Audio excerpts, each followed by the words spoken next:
this is an iHeart podcast. Guaranteed human.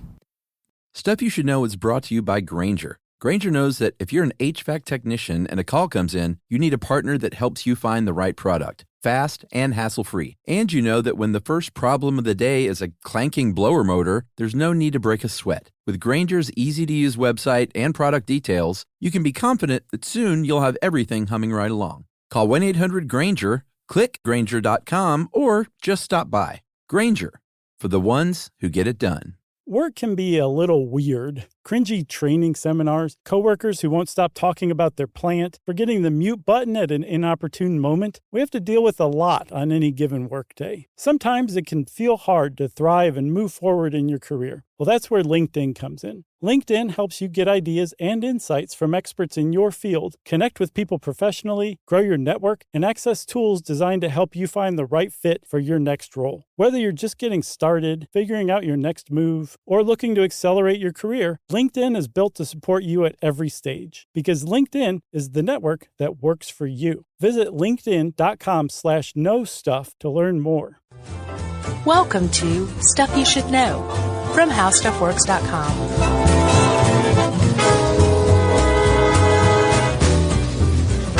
Hey, and welcome to the podcast. I'm Josh Clark. There's Charles W. Chuck Bryant. There's Jerry laughing at me. And this is Stuff You Should Know, the podcast. That's right. Welcome. Welcome, everyone. Welcome, friends. That was one of the best false starts we've ever had. It was like 4-1. Yeah, it was weird. Jerry hit record and Josh went, Chuck. That was a false start. You gotta welcome people to the podcast. I forgot. Hey. Hey, man. Your shirt is taking me back, man. Oh, yeah? It's taking me back to July 20th, 1969. Exactly 5 years and 360 days before my birth. Oh, wow. Yeah. That's pretty cool. Yeah, I just calculated that really quickly. Yeah, that was pre-Chuck as well, believe it or not. No. Yeah, you know, I was born in the 70s. I know. Was it 70 or 71? 71. Nice. It's a nice round number, 71. I do remember all the space race stuff, though, from being young. Yeah, I remember. Like the tail end, obviously. For sure. Well, we'd already won when I was around. Yeah, we'd kind of already won since I was around, but it was still like a big deal. It's still doing the victory laps. Basically. Yeah. When I was around, it was space shuttle, space shuttle, space shuttle. And as an adult, I've now seen 2 of the space shuttles in person. Launches or just like in the hangar? Decommissioned ones in the hangar. That's pretty cool. Those things are It's huge. very cool. Yeah. Yeah, they're really neat. I've never seen one. You definitely should. There's one at the new Air and Space Museum at Dulles Airport. Okay. I think that's Enterprise, maybe, or Endeavour. And then you can also see one at Cape Canaveral at Kennedy Space Center, which I highly recommend to anyone who's even remotely interested in space, space exploration, or the history of space. Kennedy is the place to go. It is awesome. I've been to and can recommend the Naval Air Station Museum in Pensacola, Florida. Okay. And I've been to Huntsville. But never Have you been to Kennedy. Space Camp? No. Oh, man. That's where Space Camp is, right, Huntsville? I think so. I don't know if it's... Did you just sit outside the chain link fence and look inside? Yeah, that movie... At all the privileged kids who got to go? That movie was big. I never saw it. Yeah, I mean, I was at the right age where a movie about kids in space was kind of perfect. So what's at Huntsville then? Is it like just the that's like the rocket place? That's where they did the original stuff, right? I think Huntsville's before Kennedy. We should know this stuff. I think it was in conjunction with it, if not before it. But yes. So it was a space center. And I think it still is. Marshall is in Huntsville. It's getting off to a great start. Anyway. You like space, I like space. We're not like space junkies or anything like that. We don't like intravenously inject space. No, like Tom Hanks. Right. We never produced a miniseries about it or anything like that. But, it's an interesting thing. I think, after researching how the space race worked, it occurred to me that there's at least 2 other episodes that we should do. How the moon landing worked. We already did they fake the moon landing? Yeah. Which was a pretty good one. Yeah, that was old. But we should do one, like, assuming that it actually happened. Yeah, which it did. And then the International Space Station, or just Yeah. space stations in general, like the history of them, like Skylab Yeah, and yeah. Mir, Mir. and, you know, the ISS. Totally should. Okay, so we'll do those, people. We have committed ourselves, like John Kennedy committed America to put a man on the moon by the end of the 60s. So we're going to do our podcasts Nice. on space stations. Yeah. So, like I said, you took me back to July 20th, 1969. Yeah. So let's take everybody back. Do you want to get in the Wayback Machine? Oh, man. Yeah. Yeah. Blow the dust off this thing.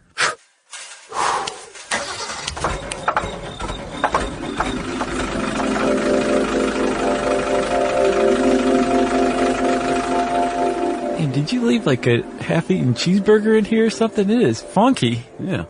I thought that might keep. It's not keeping very well. Sorry. There's a mongoose in here. We can just go back in time to when that burger was fresh. Oh, good thinking. Will you share it with me? You obviously only wanted half. Well, that's why we all know we're kidding, because Chuck didn't leave behind a half a cheeseburger. That's silly. Okay, so Chuck, here we are, I assume.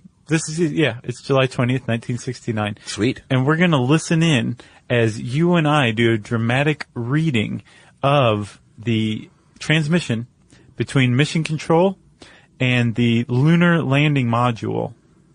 And I'll be Mission Control. Then I'll be Eagle. Okay. 30 seconds, in parentheses, of fuel remaining. Contact light. Okay, engine stop. Descent engine command. Override off. We copy you down, Eagle. Houston, Tranquility Base here. The Eagle has landed. Roger, Tranquility. We copy you on the ground. You got a bunch of guys about to turn blue. We're breathing again. Thanks a lot. Woo! It's Miller time. Yeah, it is. We're all wearing short sleeve shirts with ties. We're all cool under pressure. We got flat tops. And a lot of people don't know. I didn't know, actually, until I read this, that when the landing module for Apollo 11, Yeah. the first time humans set foot on the moon that we know of, there was a really tense moment where they were about to run out of fuel as they were trying to land. Yeah. That's what that 30 seconds thing was from. And had they run out of fuel, all two astronauts aboard who landed would have died. Yeah, I mean, they basically had to do it manually. Yeah, they took over. That's why they had, as Tom Wolfe put it, the right stuff. Great, great book. Great, great movie. I've never read the book, but the movie is amazing. So good. If you're out there and, well, if you're a fan of space, then you've seen the right stuff. That just reminded me. Remember when I told you about Garbage Pail Stew? Yeah. So I guess it must have been for my dad's birthday or something. My family rented the right stuff, and we made Garbage Pail Stew. Oh, that was part of the thing? Yeah. Every year? No, just Okay, once. just once. Yeah, yeah. We didn't Wow. like my dad that much. Yeah, we got a listener mail from someone in Michigan that did the garbage can. Awesome. dinners. Yeah. I did not see that one. So it must have been a Midwestern thing. Okay, good. So I'm not insane, and neither is my father. No, but see the right stuff, people. Really, really great movie. It is. That encapsulates the Mercury program and the Mercury 7 and plus Levon Helm is in it. Is that right? Yeah, the late great. Who'd he play? He was not one of the Mercury 7. He was He got cut? You're cut? no, I don't think he was even an astronaut in training. I think he was just part of the support military crew. I can't remember exactly. It's been a while. Yeah, that's an odd cameo. It wasn't a cameo. It was a genuine part.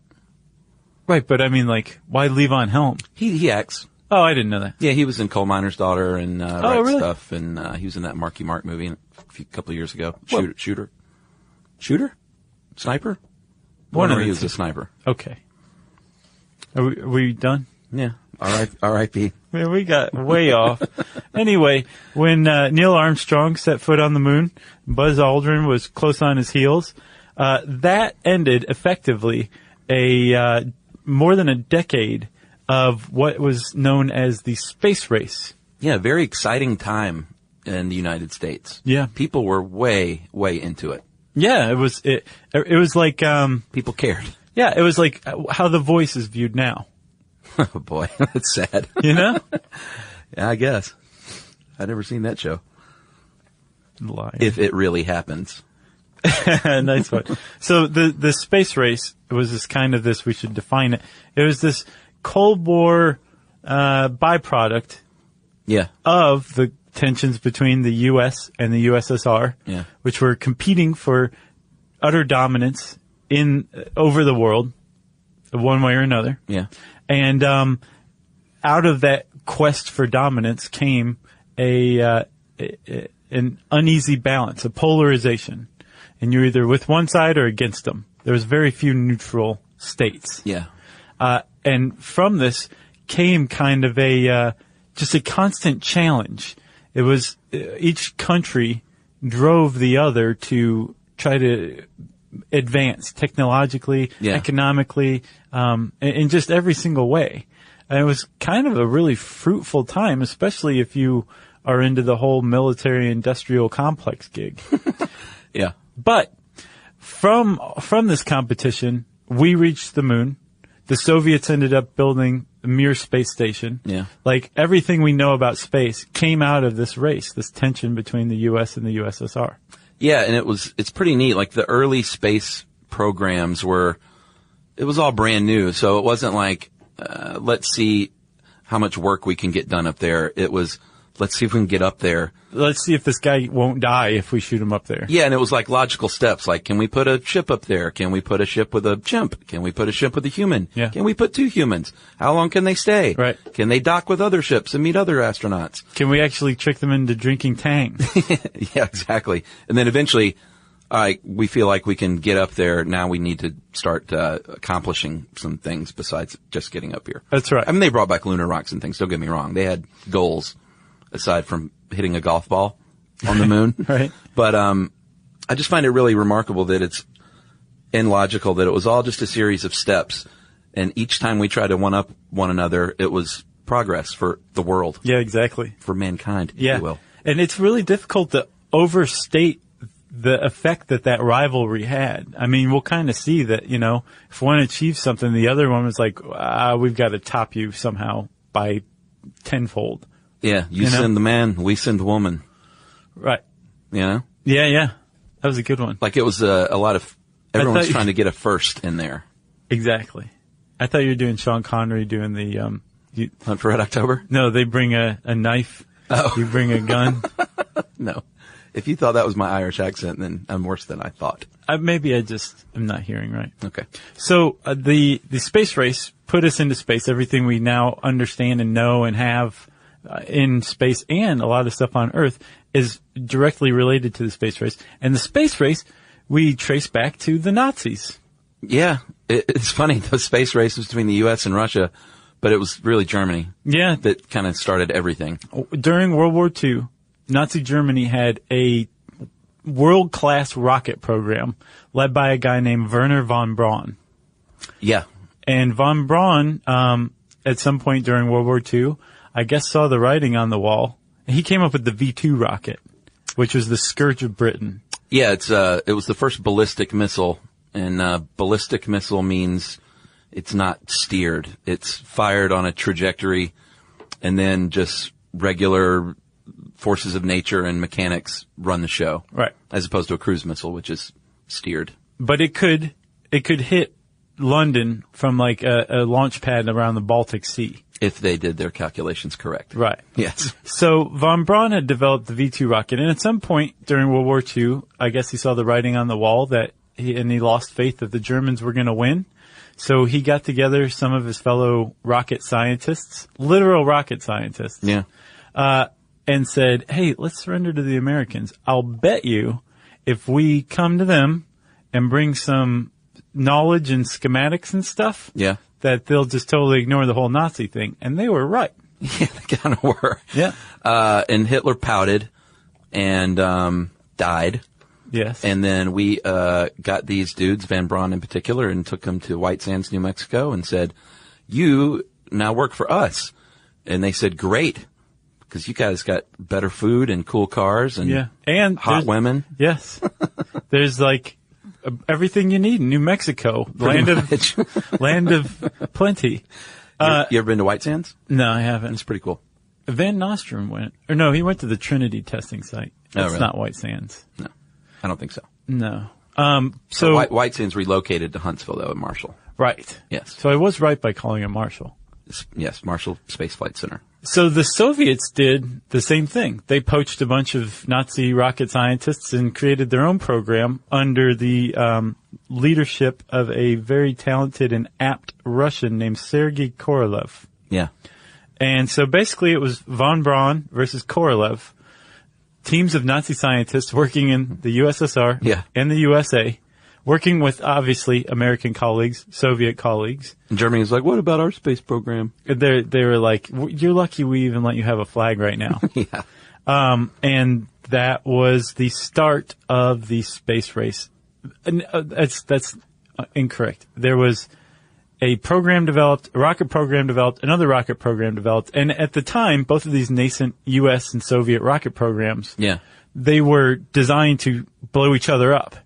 But at some point, the scientists said, hey, how about rather than pointing them over Earth, how about up?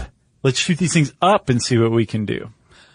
Yes. Like maybe carry a satellite into outer space. Eisenhower, and this is jumping ahead a little bit, he also had the foresight to say, you know what? Space is fun and all, but we can use this for military purposes. So he started a couple of national security programs, one for the military potential of using these rockets, and the other one with the CIA to say, it was called the National Reconnaissance Office, and that was secret until the 90s. Yeah, is it still around? I don't think so. It's codenamed Corona. And that was Eisenhower saying, well, if we can get satellites up there, maybe we can start spying on the Russians with these satellites. So I was kind of surprised to learn that intelligence was behind some of this that early on. Oh, yeah? Yeah. So, the beginning, let's call 1957, it was the International Geophysical Year, and that was when a bunch of scientists got together and said, hey, let's get together from all over the world and let's all put our heads together to do some like serious studying of our planet. Isn't that neat? Yeah, it's super neat. They said, okay, well, like we've got these governments, these incredibly powerful governments behind us. Let's see if we can use it for some good. Like, yes, we'll create their spy satellites and whatnot, but let's also see if we can funnel some of that funding toward space exploration. Yeah. Putting satellites into orbit. Let's see what we can do.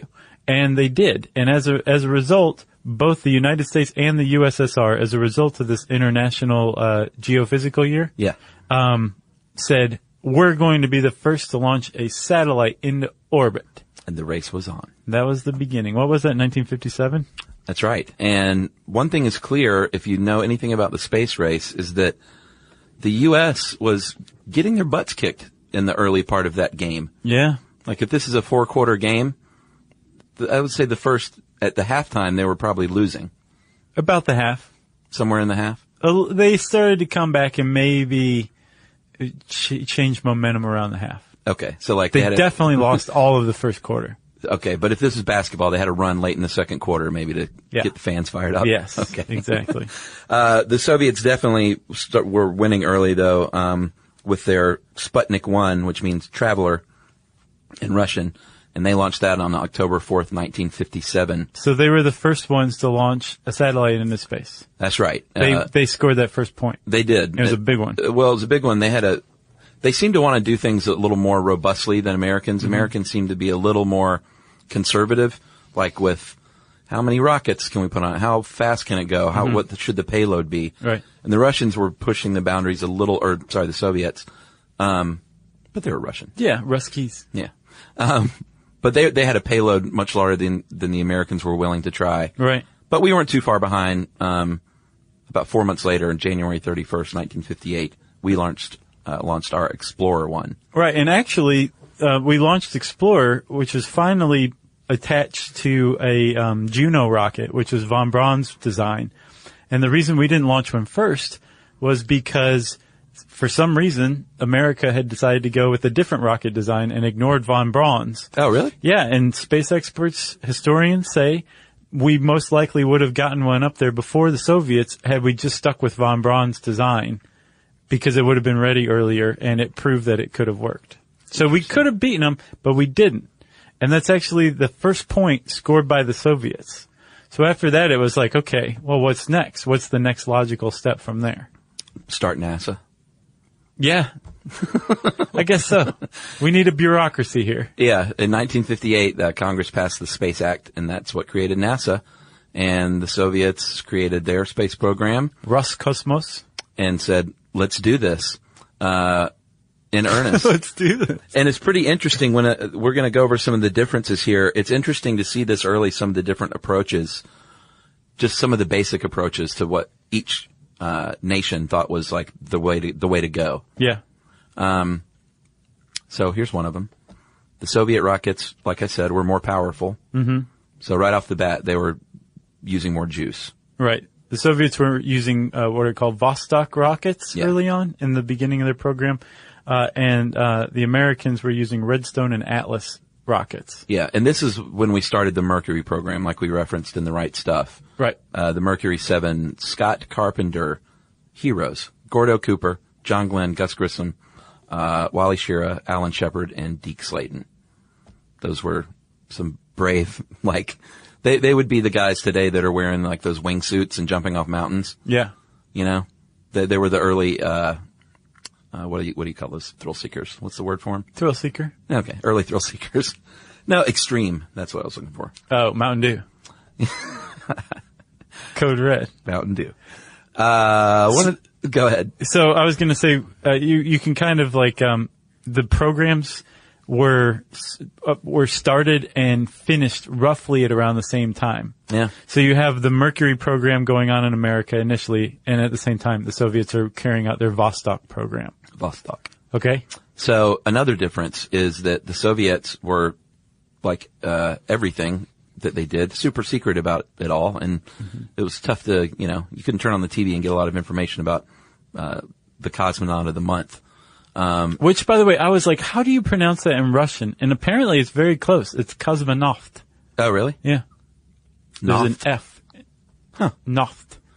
Well, I looked sounds up, Russian. I was curious about the word "not" as a suffix, Mm-hmm. and apparently that came from the Greek. For sailor. Yeah, like nautical. So they're space sailors essentially. Don't you think it would radically alter our view of space and the International Space Station and everything if everyone were called cosmonauts or astronauts? If you basically took away any kind of national or ethnic identity once you got out in space, like everybody was an astronaut? Oh yeah, I thought you were going to say if they use sailor instead of not, and it was Astro Sailor, Cosmo Sailor. Or everybody was a dream sailor once you got out into space? No, I think you're totally right. I mean, I think that's like naming your teams. It is, because like even now, China sends taikonauts in there into space. So you can say, just by reading a news report, you know who's up there. Yeah. There's a taikonaut, a cosmonaut, and an astronaut. Well, yeah, you're totally right. That's no accident. No. So divisive. It is. Well, it was a space race. Yeah. It's not a shuttle relay. It's true. And not space shuttle, you know what I mean? I knew what you meant. Okay. I'm sure most people out there did. I hope so. So, the Soviets were secret. The Americans were not. We proudly broadcasted our successes and failures for the world to see. And there were some failures. There were. We should say that when the USSR launched Sputnik, we had not one, but two major failures. Yeah. The kind where the rocket will go up and then just come right back down and explode on the launch pad kind of failures.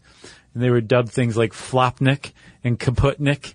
And it was very demoralizing for America. Yeah, or a pre-launch test catching fire. Yeah. And losing 3 of our astronauts, including Gus Grissom. Well, that was the beginning of the Apollo program. Yeah, but that one didn't even, that was on the launch pad.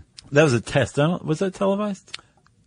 I don't know about that. But they still don't know what caused the actual fire, but the 100% oxygen chamber did not help. No, they used to pump 100% oxygen rather than an air mixture. I think now it's like 34% aboard like the ISS. But they would have 100% oxygen, and it was extremely flammable. Yeah. And during a test, I think in January of 1967, the capsule caught fire and killed all 3 astronauts inside. Within like 5 minutes, the fire burned itself out and they were dead. Wow. Luckily, they supposedly died from smoke inhalation, but Which is what, quicker? yeah, Like they were it's not dead like before they burning were to flamed? death. Yeah, Wow. but I don't know. Well, and the Soviets were the first ones to learn that pure oxygen wasn't a good idea, and they didn't tell us that. No. Obviously. No, because their program was in secret. Yeah. One of the other differences I thought was pretty interesting was that the Soviets used a spherical capsule in which the cosmonaut just rode along, and they ejected and parachuted out, and the capsule crashed onto land, whereas we had our funny-shaped capsule that the astronauts actually drove, so they were pilots, and they splashed down into the sea still in the capsule. Right. So, again, two completely different approaches, and I just find it interesting that, the Americans are like, no, we want our pilots to fly and fly into the ocean, because it's a soft place to land. Right. And, it worked. Didn't somebody, I think one of those guys, Jeff Bezos or somebody like that, found one of the original Mercury capsules at the bottom of the ocean. Oh, really? Uh-huh. Interesting. Yeah. Isn't that neat? I saw That is pictures of it underwater.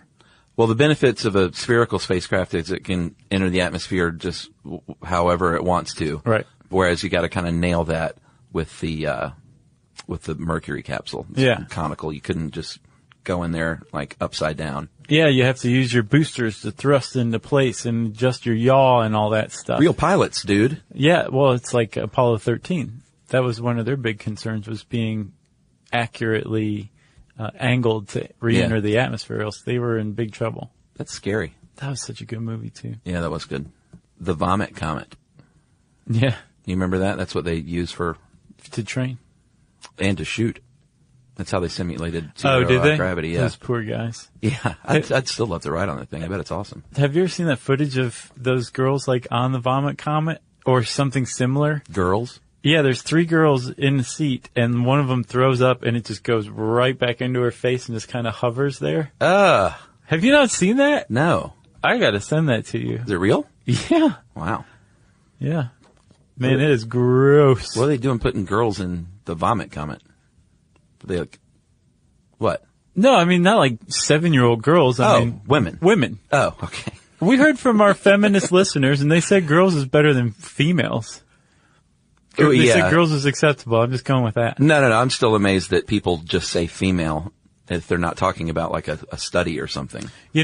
I've been Look listening at that out female for that. over there. Does and anyone say that? It's actually very, very common. Really? Female, male. Yeah. Interesting. It's very common. You've done your own, An impromptu Yeah. survey. just by being alive, man, being awake. Yeah, no, and it wasn't like the Vomit Comet. Like, I don't think it was the one that like Ron Howard rode on.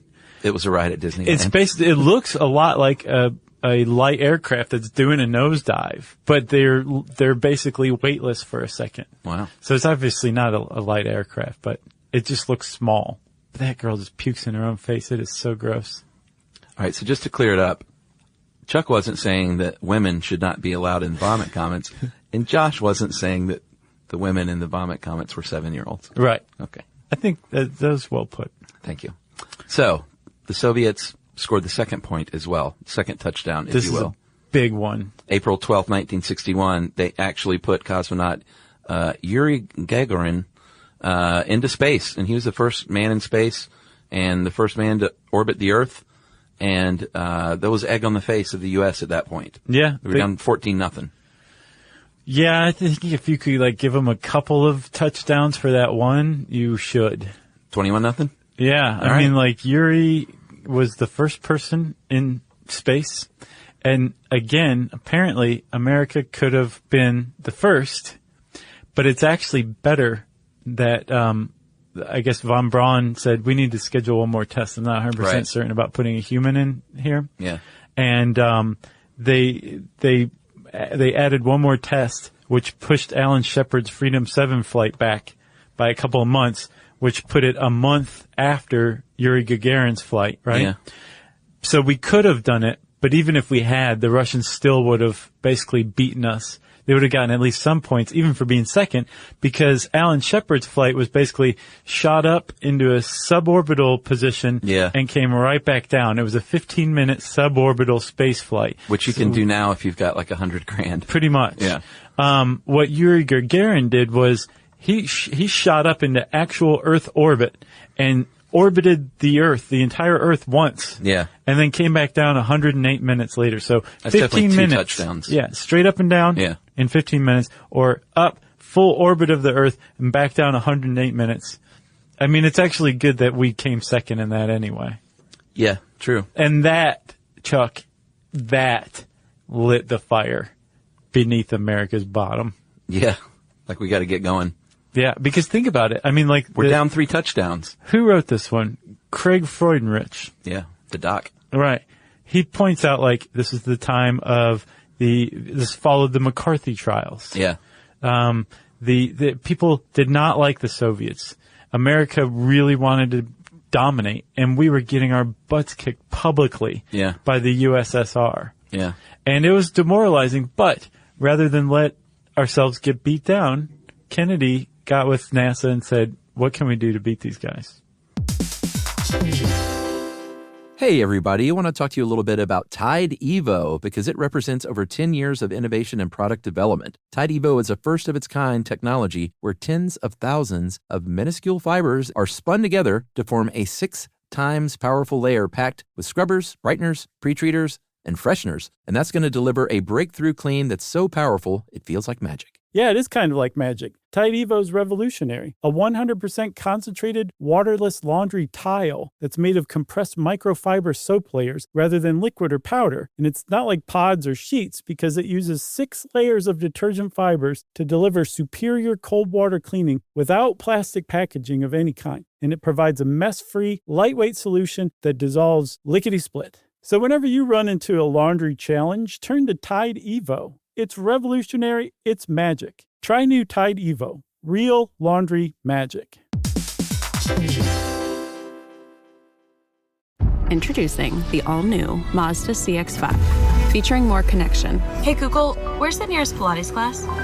safety that has your back, more discovery on the scenic routes, more passion in the details, and more control in changing weather. The all-new Mazda CX-5, more to move every side of you. See it in 5 films at MazdaUSA.com/5sides. Google is a trademark of Google LLC. Sequences shortened and simulated. That's right. Because not only with those 2 things were they beating us, but they, at one point during this time, had more hours in space, this one rocket, than all of ours put together. Yeah. So we were getting trounced. Bad.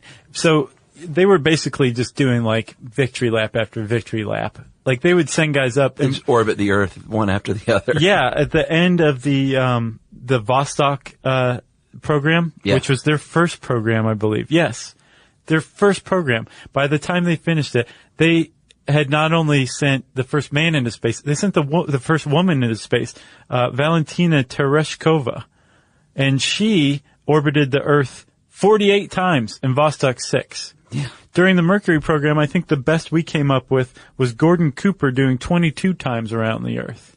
So they were just crushing us. Yeah. And just racking up the points left and right. That's right. So America says, you know what? We should develop a new program. And that's how it works. You know, they have a program. It does what it does over a period of years. Then they retire that. Mm-hmm. They start up a new one. The new program was the Gemini program, and the Soviets started the Voskhod program. Yeah, that's a tough one. A little bit. And they, again, got out to a little early lead with that program because they were the first to send multiple cosmonauts up. Yeah. They sent 3 into Voskhod 1 and then had a spacewalk before we did. Alexei Leonov in Voskhod 2, March 18th, 1965. So they're still beating us at this point. They are. But by this time, just a couple of weeks after Alan Shepard's first flight, and while we're still just reeling from the Yuri Gagarin flight, Kennedy came out onto the news and said, you know what? We're going to be the first to put a man on the moon, and we're going to do it before the decade's out. He kind of declared that the finish line almost. Yeah. Too. Like whoever does this, and it's going to be us, will win. And this is a substantial goal to set. I mean, like, Oh, yeah. we've been beaten twice, and like you said, trounced. by the Soviets. And now we're suddenly saying like, oh yeah, let's go to the moon. Let's see who's first to the moon. And, that set the foundation for everything to follow. That began the Gemini program, which, like you were saying, the Mercury program, each program was designed to kind of prove that we could do a certain step. Yeah. The Mercury program proved that a human being could go into space and safely come back down. Yeah. Could orbit the Earth. These next two programs, I guess the next Soviet program, what is it again? Voshkod. Yeah. That one proved that a person could survive out in space, outside of a space capsule or space transport. Yeah. And the Americans had Gemini, which ultimately bridged the gap between Mercury program and the Apollo program, which would put us on the moon. Yeah. And both the Vakshad and the Gemini programs were like putting multiple people in space together to work and do neat stuff. Yeah, that's right. And so with Gemini early on, we were like, all right, you guys are beating us to the punch. You're getting people up there and you can fly around the Earth a bunch of times. You got the quantity part down. Right. But we're going to focus on quality here in the U.S. and learn how to do things up there, like change orbits. Can you do that, Rusky? Yeah. And they said, "Niet." And so all of a sudden we were flying around up there, changing orbits, rendezvousing with other spacecraft, docking with rockets. Yeah. And they said, you can fly around the Earth as much as you want, but we're actually putting our work into practice. Like, you know, what's it going to take to get on the moon? Send someone up there for 2 weeks and dock with someone else. Right. Change orbits, fly that thing around. Yep. And we were able to do that successfully. And that's when we started pulling ahead, because the Soviets were just doing laps around the Earth. Well, they were doing some other stuff. They did do like spacewalks and stuff like that. But No, yeah, of course. It was, these two programs are where we started to pull away. And, it was that Gemini program that we used to prove that we could do things like spend 2 weeks in space, which is how long it would take, like you said, to go to the moon and back. Yeah, and the Soviets were doing a lot of unmanned missions at the time, or sending animals up there, data gathering, stuff like that. Yes, there were a lot of animals sent to space that perished. That never came back? No. Or that came back as fireballs. It's sad. I went to this museum, Yumi and I did in LA. It's called the Museum of Jurassic Technology. Yeah, I've heard of that. You should go. It is the most unique, peculiar museum you will ever go to in your life. But one of the exhibits is a hall of portraits of Soviet space dogs. Oh, really? Pretty neat. Interesting. Yeah. And sad because they all ended up dead, huh? Yeah, it's sad, but the tone of them more is national pride. Gotcha. You know? Like these dogs gave their life for the advancement of humans. Yeah. But I mean, like, if you step back and really think about it, these portraits are very much like human portraits. Like the dogs are like looking up, right? Into the future with their chin raised and like their breast, proud. Yeah, yeah. It's neat. the way they're done. It's neat. Well, what they're looking at is a dog treat. I doubt they're staring into space. But the effect. Yeah. Yeah. That's pretty neat. I'm going to check that out. Oh, you need to go, man. Go with a child's heart. Well, I have no choice then. Okay. That's the only heart I have. Nice job. All right, so where were we? We're Project Gemini. We have a little bit of momentum. Mm-hmm. We have what it takes. We have the right stuff, if you will, right, to make it to the moon and to walk around up there. And that is when Apollo 1 caught fire, which was a pretty big setback in January of 1967. Yeah, I mean, like, not only did we lose like 3 of our great astronauts. Yeah. These guys were some of the originals. I imagine that it scared the living daylights out of all the other astronauts. Sure. And all of the people in mission control and NASA and Americans. Like, everybody knew it was dangerous, but now it was proven like it's deadly. So this is a deadly endeavor that we're undertaking here. Yeah, they knew that. They knew how dangerous it was. Yeah. That's why all their wives were just, No, I don't mean them. I mean more like the American public. Oh, yeah. Like, yeah, you're right. We're losing people now. These aren't like dogs. Yeah. Like these are 3 guys, Yeah, totally. And people that America had grown to love, like national heroes at this point. Right, like The Voice. You gotta quit saying that. And so, after the fire, actually, they disassembled the launch pads, but left the posts as a permanent memorial to the really? Apollo 1 astronauts, yeah. And rebuilt launch pads elsewhere? Yeah. Wow. All right, so at this point, the Soviets are concentrating on, like I said, unmanned spacecraft. They're like, all right, you can go walk on the moon, but we're going to orbit the moon at least. And we're going to develop some docking systems and seeing how long we can stay up there, other David Blaine-esque feats of strength. Right. Which is kind of neat. Like at some point around 1967, 68, the Soviets said, it's obvious the Americans are going to make it to the moon. We're not going to send a man to the moon right now within time to be first. Yeah. So let's pursue some other stuff that the Americans aren't doing. They're like, what's the big deal about the moon anyway? Right. And it turns out they're kind of right. Kind of. But humanity as a whole benefited from that decision. Oh, yeah. Because while the Americans were perfecting what the Americans were perfecting, things like space shuttles and that kind of stuff, things that came directly out of the Apollo program and the lunar landing and just that science.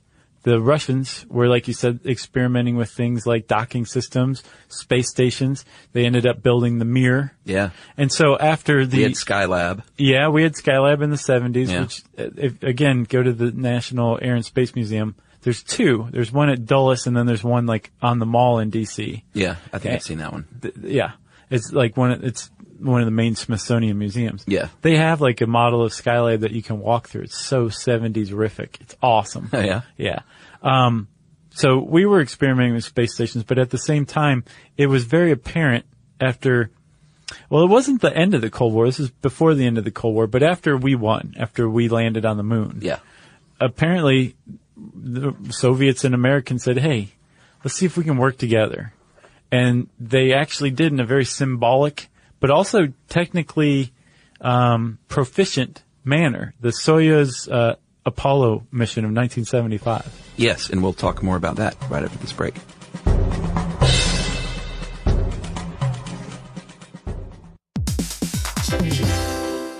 Hey everybody, I want to talk to you a little bit about Tide Evo because it represents over 10 years of innovation and product development. Tide Evo is a first-of-its-kind technology where tens of thousands of minuscule fibers are spun together to form a 6 times powerful layer packed with scrubbers, brighteners, pre-treaters, and fresheners. And that's going to deliver a breakthrough clean that's so powerful it feels like magic. Yeah, it is kind of like magic. Tide Evo is revolutionary. A 100% concentrated, waterless laundry tile that's made of compressed microfiber soap layers rather than liquid or powder. And it's not like pods or sheets because it uses 6 layers of detergent fibers to deliver superior cold water cleaning without plastic packaging of any kind. And it provides a mess-free, lightweight solution that dissolves lickety-split. So whenever you run into a laundry challenge, turn to Tide Evo. It's revolutionary. It's magic. Try new Tide Evo. Real laundry magic. Introducing the all-new Mazda CX-5, featuring more connection. Hey Google, where's the nearest Pilates class? Safety that has your back. More discovery on the scenic routes. More passion in the details. And more control in changing weather. The all-new Mazda CX-5. More to move every side of you. See it in 5 films at MazdaUSA.com/5sides. Google is a trademark of Google LLC. Sequences shortened and simulated.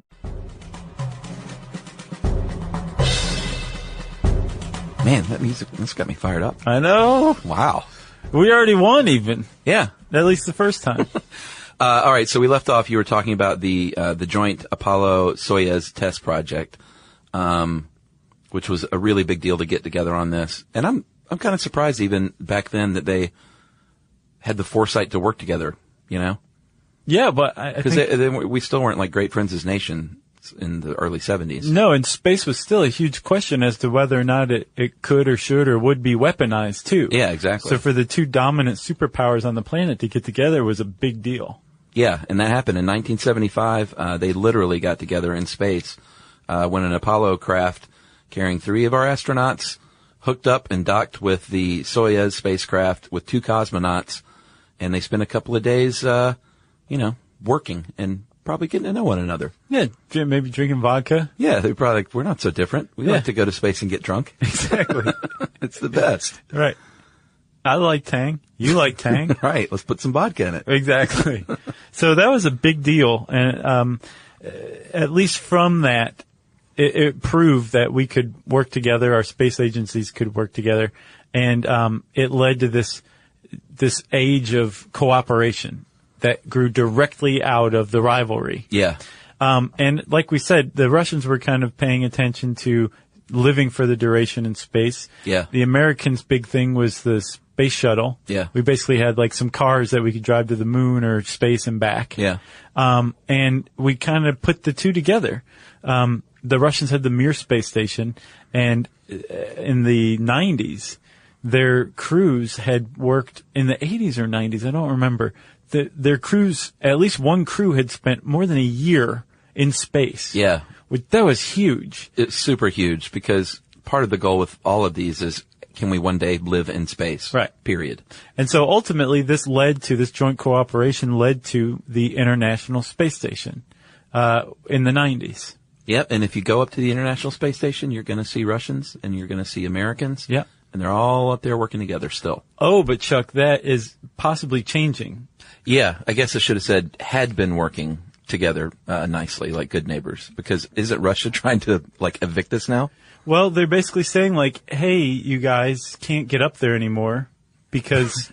And we're not going to give you a ride. No, they will give us a ride, but it's $71 million a ride now. What? Yeah. Wow. And at the very least, it's humiliating that Americans are having to hitch a ride from Russians who are basically extorting money from us. So is this all at the root of it? Is it like just tensions between Putin and the U.S.? Yeah, it all came from the Ukraine stuff and the sanctions. One of the first Russians to be sanctioned was the head of the Russian Space Agency. So they were like, oh, really? Gotcha. You know that space station up there? Like, you guys are in trouble now. So I wonder, is it not going to be the International Space Station anymore?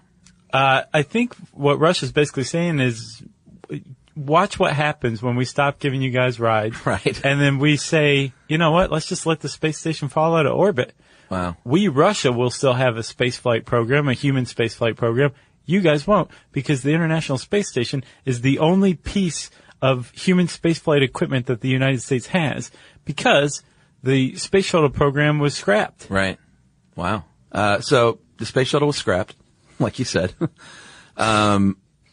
Bush, before he left office, sort of had a directive for NASA moving forward that is moot now because Obama scrapped a lot of it. Bush wanted to go back to the moon, basically. And even some of the people within NASA said it's like Apollo on steroids, and do we really need to go back to the moon? Like, what can we gain from that at this point? So Obama scrapped it and redirected NASA's funding toward more rocket technology research, like how can we fire rockets farther, and can we refuel them in flight? And not just for military, but maybe this stuff can be useful, in the space program as well. Right. So that is the current space program, but there's a new space race. Yeah. Ish. China. Yeah. Has come along and very methodically and ploddingly, has followed and met its space goals. 2003 put its first, man in space. What do you say they were? Taikonauts? Taikonauts. Yeah. Yeah, one of the, I read an article about China's space race, and they said so far their space program is roughly equivalent to the U.S. and Soviet space programs circa mid-60s. I saw that too, yeah. So they're clearly behind, but apparently they are making a lot of headway in a short amount of time. Plus, they have the luxury of not having to invent items like microchips from scratch. Right. That the Russians and the Americans in the space race had to do. The fact is, though, if you read anything about China and its space ambitions and the United States and the state of its current space program, you basically find you're sitting around reminiscing about the golden days of Tang and Gus Grissom. Really? Yeah,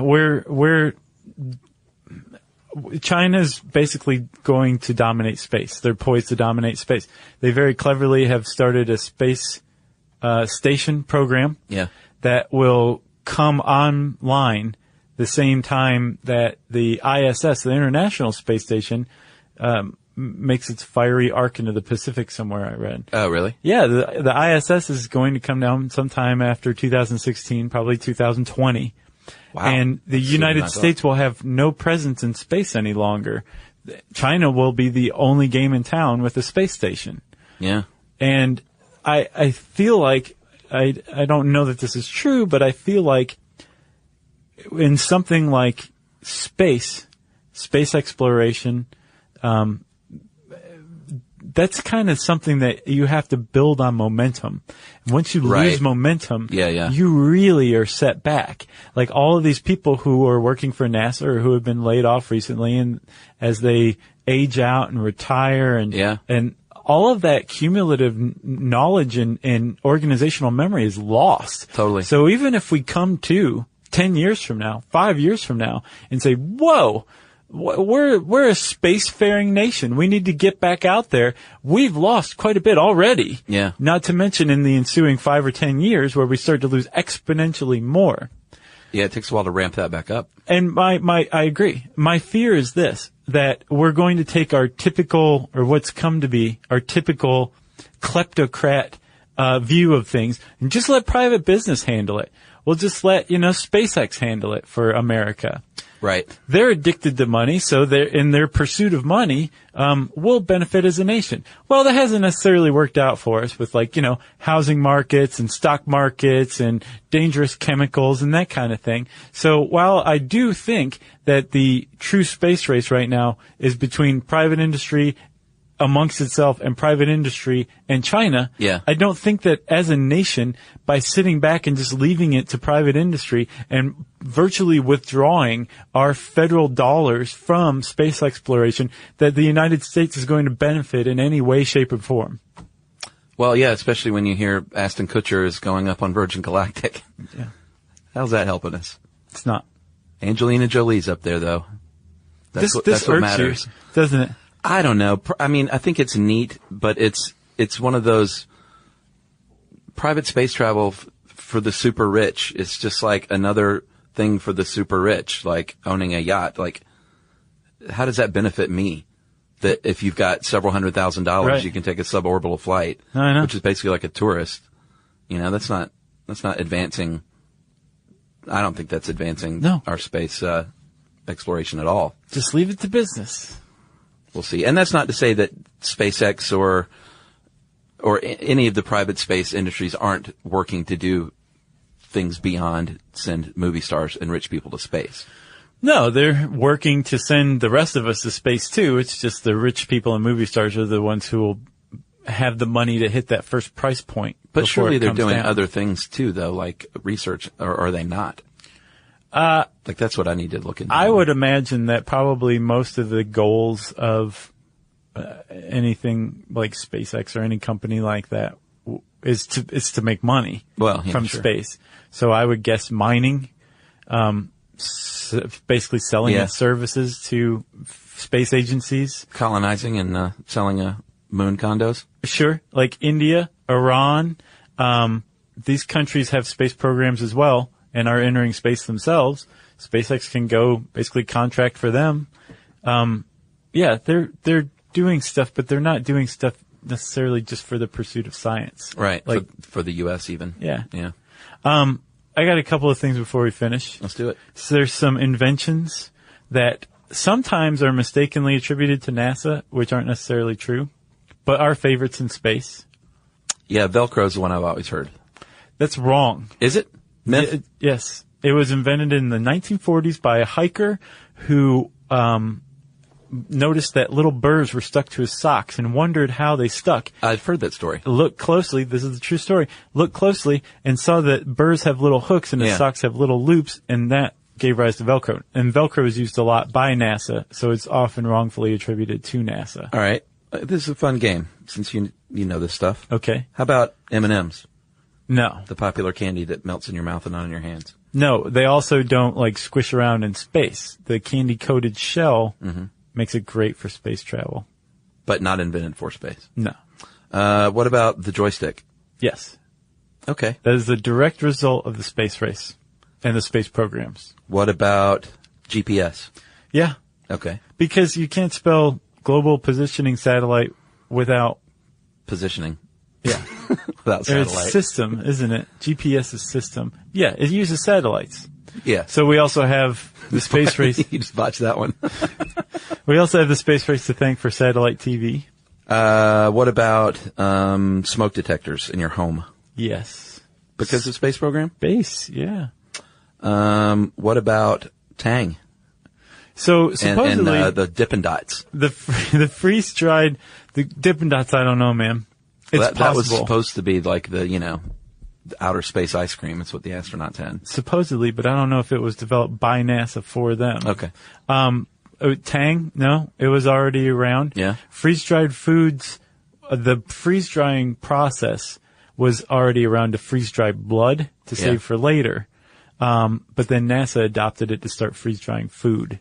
So technically you can thank NASA for freeze-dried food. Yeah, and while Tang was not invented by the space program, it was definitely heavily marketed as being tied to the space program. Yeah.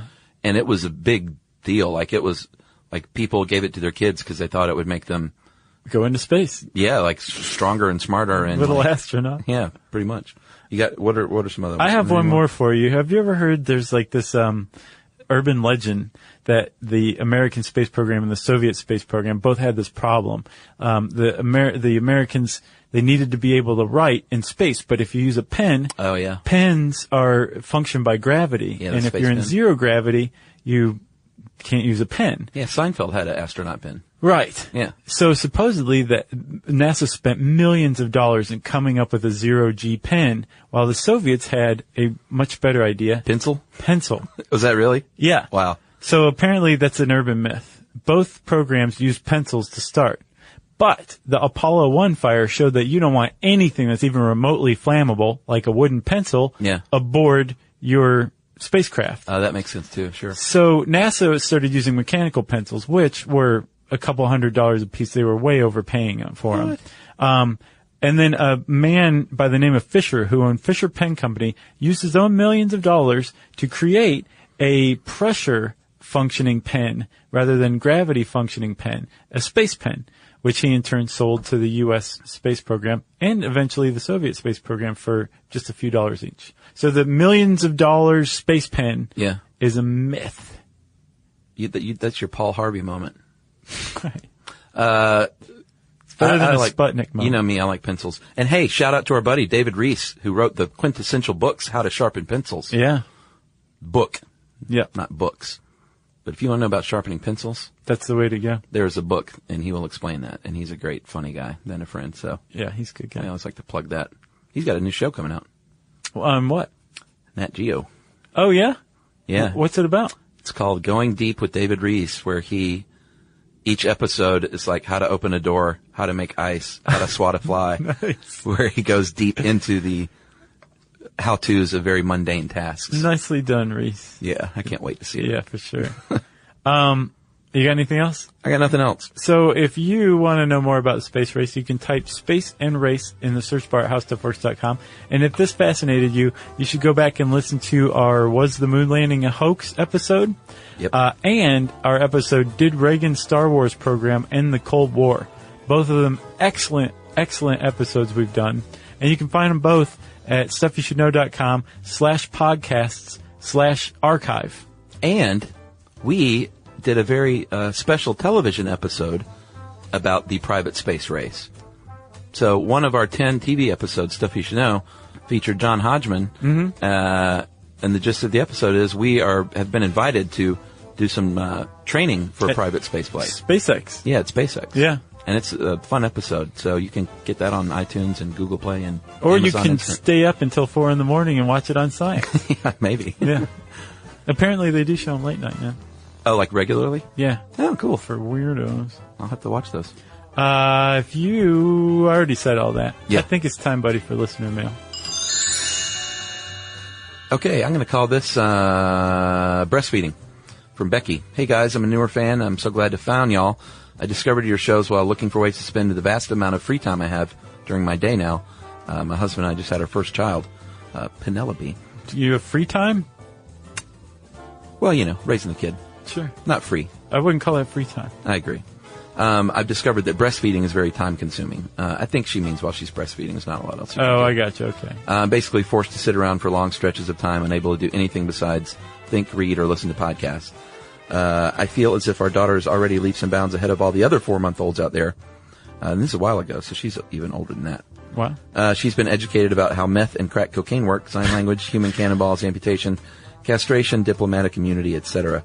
The list is growing longer as we work through the archives. Made me wonder if you ever thought about doing a show on breastfeeding. I thought at first it would be a super weird experience, but I've come to really be fascinated by the process. And let's be honest, it's something with which the vast majority of humans have had firsthand experience. So we didn't do breastfeeding, did we? No, we totally should, though. It's a great suggestion. That is a huge hornet's nest, too. Oh, yeah? Yeah. Well, let's step right into it. Let's do it. That's from Becky, Breastfeeding Becky. Thank you, Becky. Thanks, Becky.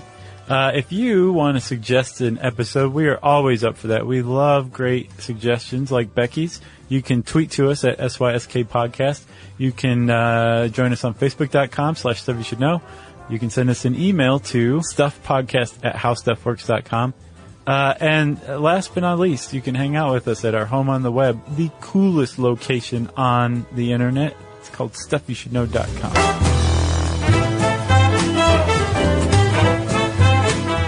For more on this and thousands of other topics, visit howstuffworks.com.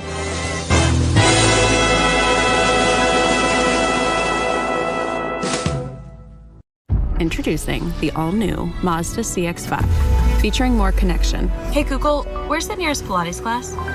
safety that has your back, more discovery on the scenic routes, more passion in the details, and more control in changing weather. The all-new Mazda CX-5, more to move every side of you.